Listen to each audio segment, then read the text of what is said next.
오늘 사도행전 이 본문의 말씀 내용은 바울이 제3차 선교 여행을 이제 마무리 짓는 그러한 내용에 해당이 됩니다.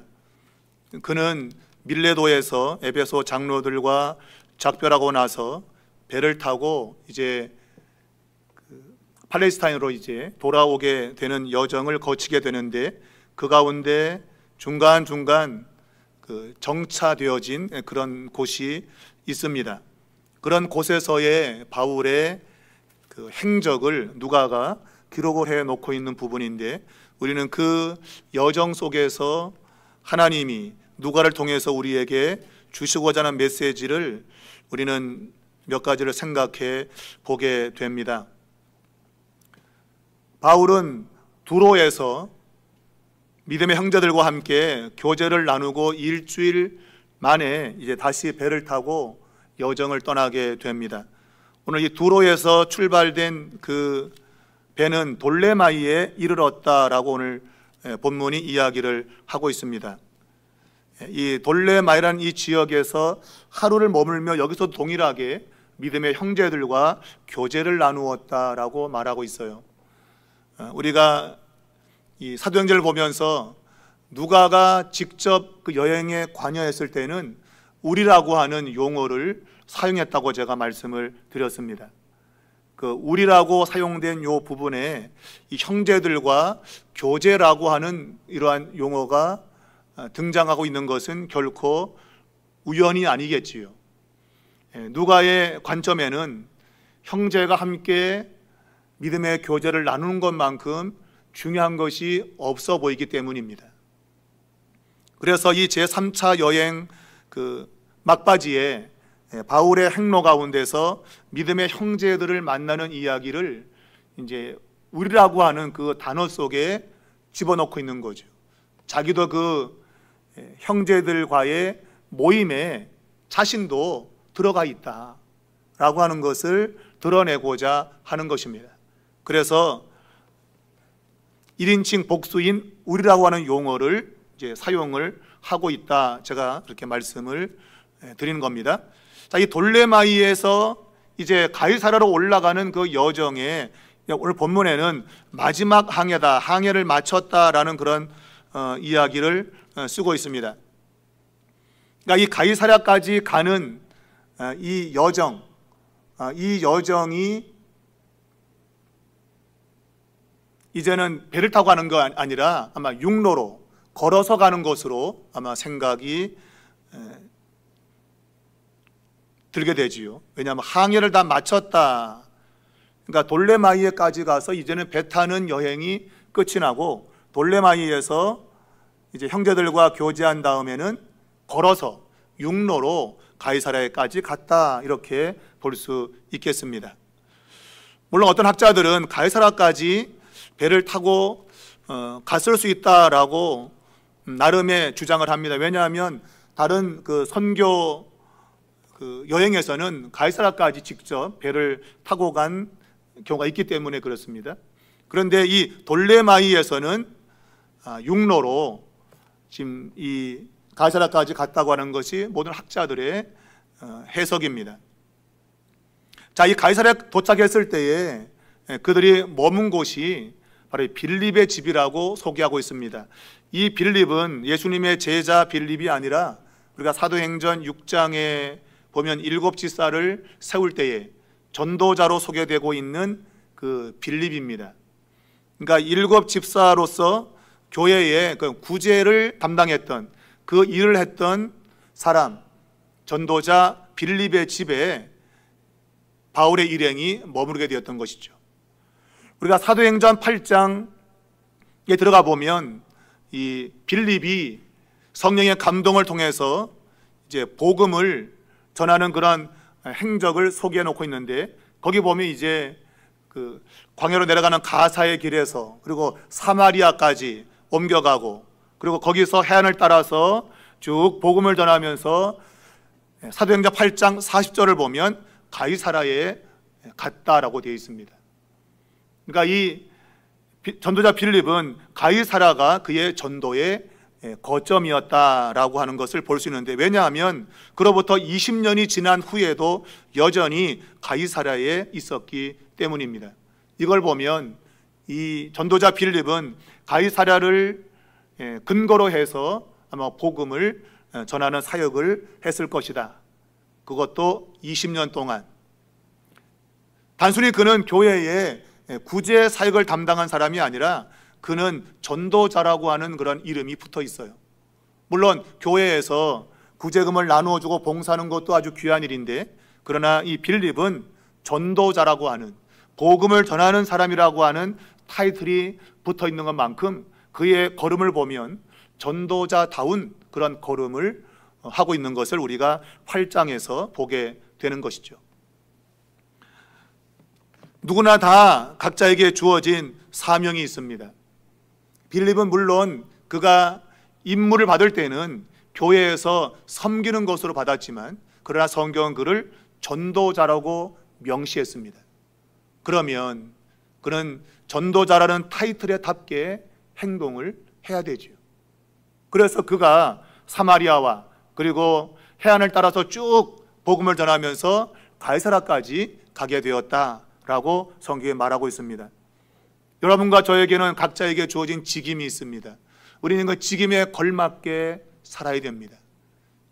직임과 다르게 살면 소위 말하면 직무유기인 것이죠. 우리가 교회 일을 하는 것도 물론 중요합니다. 그러나 근본적으로 이 빌립은 전도자에 해당됩니다. 그러면 전도가 사명인 것이죠. 그래서 성경은 그가 전도하는 그 일에 초점을 맞추어서 그를 소개하고 있는 겁니다. 여러분과 저도 내가 맡고 있는 직임이 무엇인가를 잘 생각을 하고 그 직임에 맞게끔 여러분이 일을 해야 되는 것이죠. 물론 교회 일은 모두가 다 소중합니다. 그럼에도 불구하고 내게 주어진 타이틀에 맞게 행동할 수 있는 것, 그게 필요하다. 그래서 목사는 목사로서, 장로는 장로로서, 권사는 권사로서, 또한 집사는 집사로서 그 직임을 감당해야 됩니다. 그것을 이 전도자 빌립을 통해서 우리가 깨닫게 되는데, 이 전도자 빌립의 집에는 4명의 딸이 있었다라고 말하고 있고, 이 4명의 딸은 모두 예언의 은사를 받았습니다. 이 예언의 은사라고 하는 이것은 전도의 아주 효과적인 도구가 되는 것이죠.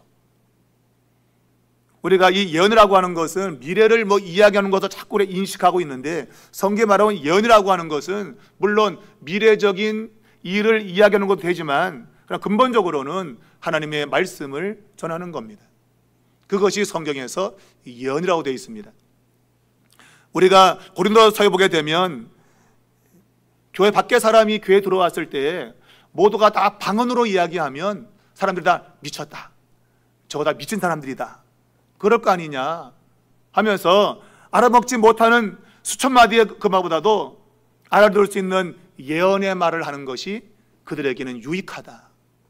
그것이 전도의 도구가 되기 때문이죠. 그래서 말씀을 전하는 그러한 전도자로서의 그러한 사역을 감당하도록 이 빌립의 4딸에게도 예언의 은사가 주어졌다, 그렇게 볼 수 있겠습니다. 부전여전 그런 거겠죠. 부전여전. 빌립은 우리가 성경에 대한 이해도도 굉장히 높았습니다. 그래서 그 내시가 도대체 이 말이 도대체 무슨 이야기냐 물었을 때 나 몰라, 이러면 골치 아프죠. 그런데 그거는 이러이러한 거야 라고 그에게 성경의 이야기를 해줄 수 있는 그런 해박한 성경의 지식이 있었죠. 일종의 예언의 은사라고도 볼 수 있겠습니다. 그러한 아버지 밑에서 4딸 모두가 예언의 은사를 받고 어찌 보면 아버지처럼 전도자로서 아마 사역을 했으리라고 봅니다. 그래서 이 딸들이 결혼을 했는지 안 했는지 정확히 모르지만 처녀라고 본 거니까 아마 결혼을 안 했을 걸로 보이는데, 이것은 그들이 주의 일에 완전히 자신을 드리는 삶을 살았다, 그렇게 볼 수 있겠습니다. 들려오는 전승에 의하면, 전승도 그렇지만 실질적으로 유적 발굴에 의하면 빌립과 그리고 최소한 그의 4딸 가운데 2명의 이름이 새겨진 무덤이 발견되었는데 그것이 소아시아 지역에서 발견되었다 그래요. 그러니까 바울이 복음을 전했던 소아시아 지역, 원래 가이사라는 팔레스타인 그 북쪽 지역에 있잖아요, 그죠? 근데 소아시아는 더 북으로 올라가서 서쪽으로 가야만이 소아시아가 있거든요.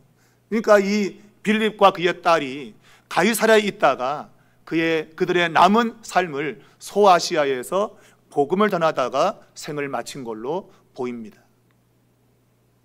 복음을 전하기 위해서 소아시아 지역에 복음을 전하기 위해서 그들의 자리를 옮겼고 거기서 복음을 전하다가 그들의 생을 마쳤다고 보는 거죠.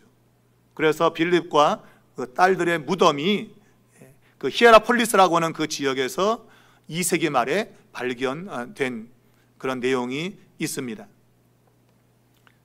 그리고 나머지 딸들은 이 기독교 초기의 역사에 대해서 많은 정보를 제공해 주는 그러한 역할을 했다고 알려져 있습니다.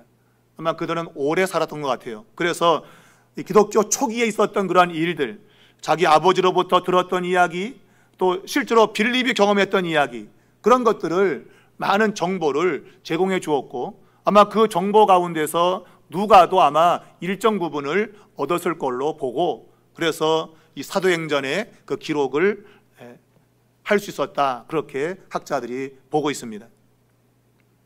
오래 사는 게 물론 축복이지만 이 빌립과 그 딸들의 장수는 그냥 오래 산 게 아니라 초기 기독교의 그 흔적들을 남겨주기 위해서 그들이 오래 살았다.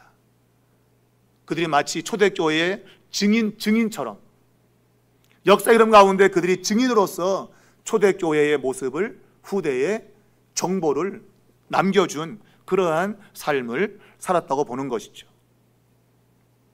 자, 오늘 이 바울의 일행이 이 빌립의 집에 머물렀는데, 그런데 이 딸들이 예언하는 은사가 있는데 바울에 대해서 어느 것도 예언하지 않았다는 거예요. 이상하지 않습니까? 바울이 가는 곳마다 바울의 앞날에 대해서 성령이 알려줬는데, 그런데 빌립의 딸 넷 모두가 예언의 은사를 가지고 있는데 어느 누구도 바울에게 그의 미래에 대해서 말하지 않았어요. 물론 말을 했는데 누가가 기록을 안 했을지도 몰라요. 근데 누가가 이것을 만약에 안 썼다고 한다면 거기엔 또 다른 그의 목적이 있다고 보는 거죠. 딸들이 이야기했는데 그것을 기록하지 않았다고 하는 것은 더 목적이 있다. 그러나 의미적으로는 이 딸들이 이 바울의 앞날에 대해서 예언하지 않았다. 그러므로 누가가 그 이야기를 전혀 기록하지 않았다. 그럼 왜 그러면 예언의 은사를 가진 이 4딸 모두가 한마디도 안 했을까? 왜 한마디도 안 했나? 바울이 가는 곳곳마다 성령이 바울의 앞날에 대해서 이야기하고 큰 환란이 있을 거라고 알려줬는데 왜 예언의 은사를 가지고 있는 이 4딸 모두가 침묵했는가 하는 것이죠. 우리는 그 앞전에 지금 바울이 예루살렘 올라가면 큰 어려움을 겪을 것을 성령의 감동으로 사람들이 알게 되었는데 그것 가지고 올라가지 마라 말렸잖아, 그죠? 못 가게 말렸다 이거예요. 근데 못 가게 말리는 그러한 상황이 벌어지지 말아야 된다고 보는 거죠. 왜? 이미 바울은 20장 24절에서 이미 결정을 했어요. 내가 은혜의 복음을 전하는 이것을 마치려 하면은 내 생명을 조금도 귀한 걸로 보지 않는다. 나는 이미 죽을 각오가 되어 있다. 그는 마음이 결정됐어요. 그런데 바울의 앞날에 계속 어려움이 있다라고 자꾸 이야기를 하면 아이고 어렵대 가지마 또 그럴 거 아니에요, 그죠? 그래서 이 4딸이 침묵하고 있다. 하나님이 그들에게 말하지 않도록 했다고 볼 수 있어요. 그런데 또 다른 선지자가 등장하는데 그 집에 여러 날 머물렀는데 아가보라고 하는 선지자가 유대로부터 내려와서 바울의 운명에 대해서 말만 아니라 행동을 통해서 보여주고 있습니다. 이 아가보라는 사람은 우리가 그 11장에 보게 되면 그 예루살렘에 있을 때 그 글라우디오 황제 때 기근이 있을 거다라고 예언한 그 인물이 바로 아가보라는 선지자입니다. 그가 예루살렘에서 안동으로 내려와서 그 기근을 예언했고, 그것 때문에 이제 예루살렘 교회에 이제 도움을 주는 그러한 계획이 이제 세워지게 된 것을 성경이 밝히고 있습니다. 그런데 오늘 이 아가보라는 선지자가 내려와서 바울의 운명에 대해서 다시 한번 이야기를 했어요. 그런데 여기는 말만 아니라 행동까지 보여주었어요. 행동까지. 바울의 띠를 가지고 이 띠 임자가 자기 몸을 묶으면서 이렇게 결박되어 체포되어 갈 것이다 라고 하는 몸으로 바울의 운명을 드러냈어요. 몸을 통해서. 바디랭귀지라고 하죠. 바디랭귀지. 몸을 가지고 메시지를 전한 거죠. 이 띠의 임자가 이렇게 묶여서 체포될 것이다 하는 것을 이야기했습니다.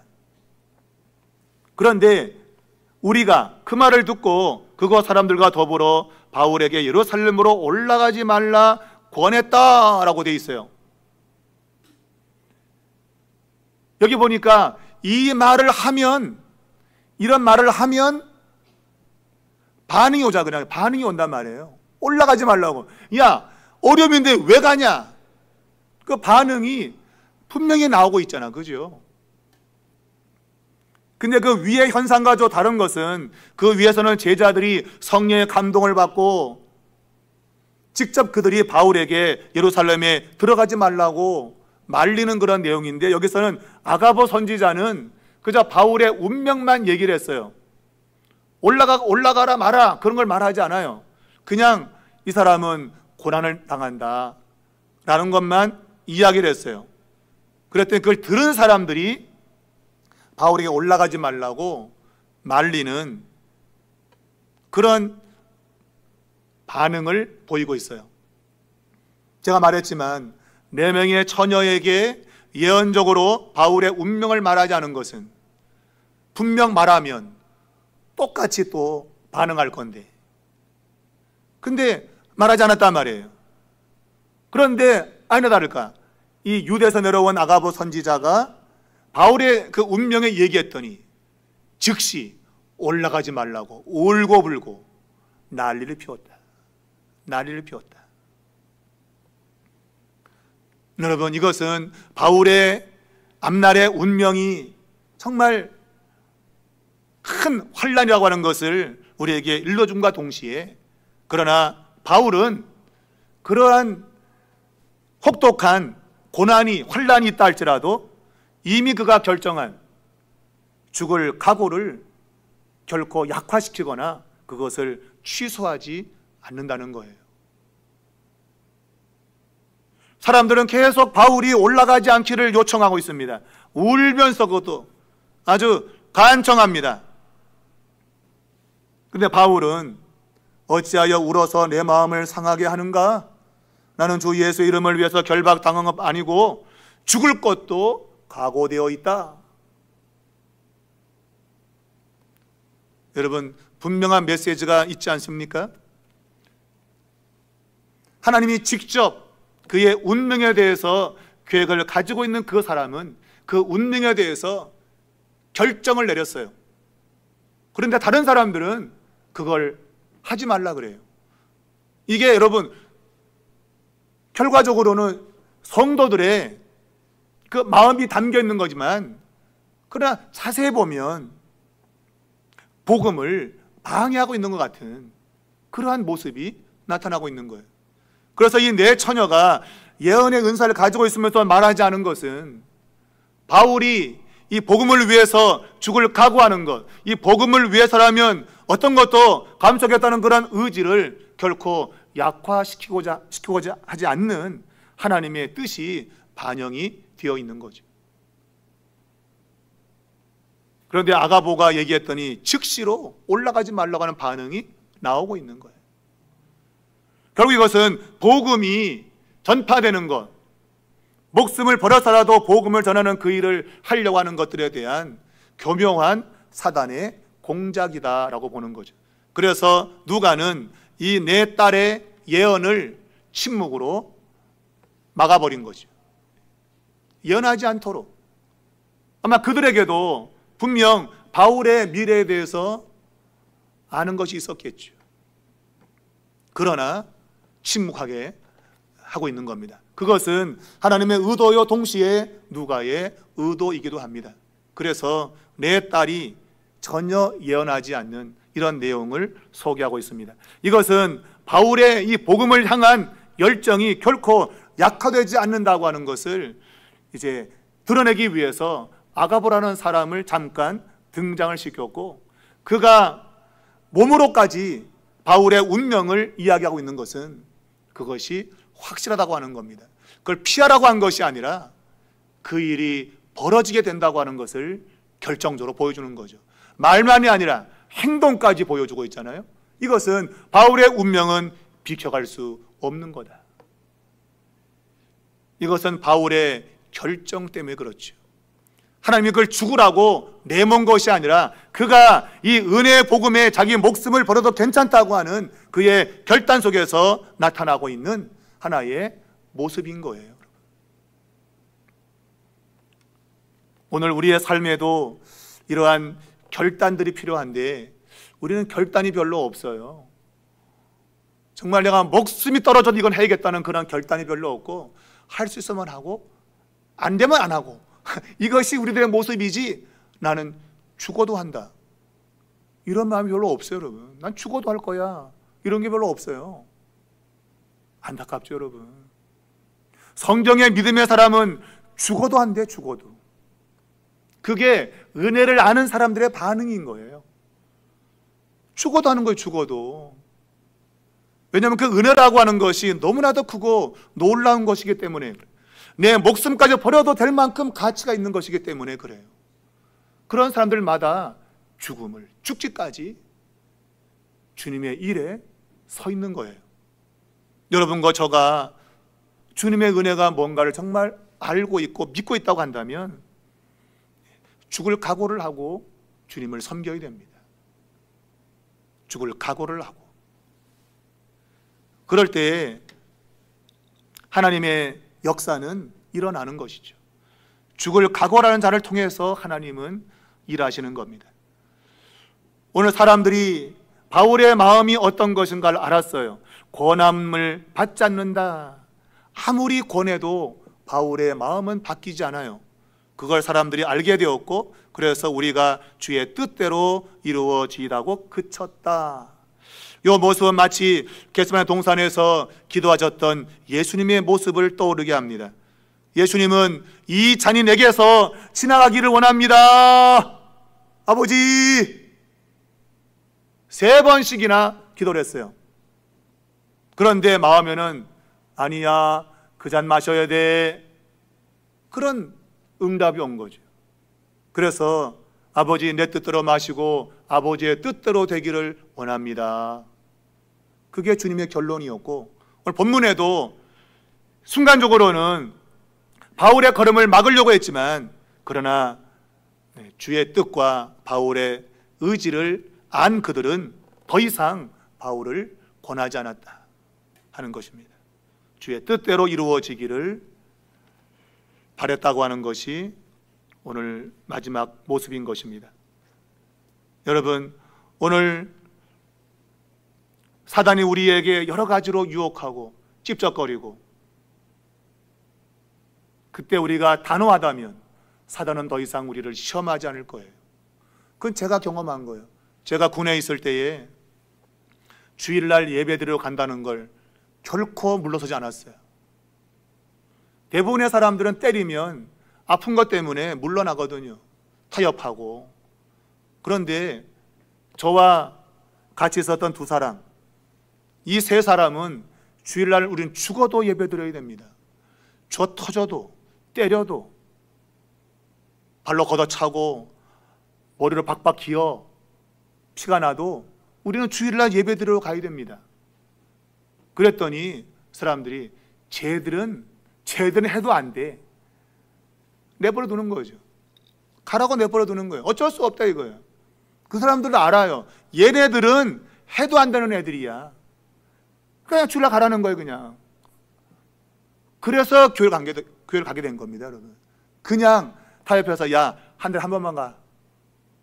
아니, 한 주에 한 번씩 돌아서 가. 교회로 가. 아, 그게 어디야? 라고 했다면 교회 갈 수 없었어요. 왜냐하면 그들도 알아요. 너 진짜 아니구나, 너 가짜구나. 그들도 알아요, 여러분. 그런데 우리는 매 주일 무슨 일도 교회 가야 된다고 하는 사람은 얘는 진짜네. 그리고 다음에는 그냥 가라 그래요. 왜? 얘네들은 막아도 갈 애들인 거를 그들도 알아요, 여러분. 그들도 알아요. 여러분, 사단이 여러분 얼마나 머리가 비상한데요. 우리의 말, 우리의 행동 하나 딱 보고요. 아, 너 진짜구나, 가짜구나. 금세 알아요, 여러분. 금세 압니다. 가짜는요, 이리 찌르고 저리 찌르고 계속 괴롭혀요, 여러분. 진짜는 몇 번 하다가 포기한다고, 여러분. 포기한다고요. 여러분, 중요한 얘기 하는 겁니다, 여러분. 우리가 바울처럼 그러한 결단을 가져야 돼요. 내가 은혜의 복음 이것 때문에 내 목숨 버리는 거 아깝지 않아. 그러면은요, 끝나는 거예요, 여러분. 몇 번 쑤시다가 에이, 포기, 얘는 안 돼. 그냥 포기한다고, 여러분. 근데 우리는 그런 결단이 없어요. 좀 하는 거 하다가 에라이, 다음에 하지 뭐. 다음이 있습니까, 여러분? 다음에 가다가 또 문제 만나면 주여! 그때 하는 거 같다가 좀 지나면 에이, 또 치고쳐. 그게 우리들의 모습이에요, 여러분. 여러분과 저의 믿음이 그런 믿음 되지 말고 사단이 계속 옆으로 찔러도 끄떡하지 않나. 찔러봐라, 내가 당하나. 그러면 사단이 더 이상 찌르지 않아요, 여러분. 왜? 안 되는 걸 알기 때문에 그래요. 여러분과 저희의 그러한 믿음의 결단이 있길 바랍니다. 오늘 이 바울은 죽을 것도 각오했다. 이게 제일 무서운 거죠, 여러분. 죽음을 각오하는 사람이 제일 무서운 겁니다, 여러분. 15절을 보면 이 여러 날 후에 여정을 꾸려서 예루살렘으로 올라가는데 함께 가는 사람 가운데 구브로 사람 나손이라는 사람이 있었다고 소개합니다. 이 사람은 오랜 제자라고 소개하고 있어요. 여러분 잘 주의해서 보셔야 돼요. 오랜 제자. 그래서 오래 믿었다는 말이 아니에요.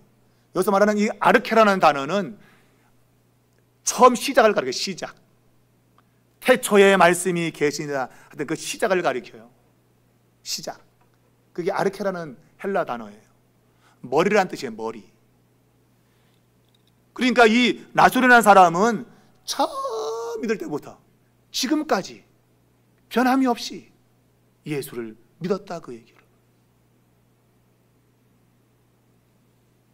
바울이 그런 사람의 집에 가서 머무른다 하는 거예요.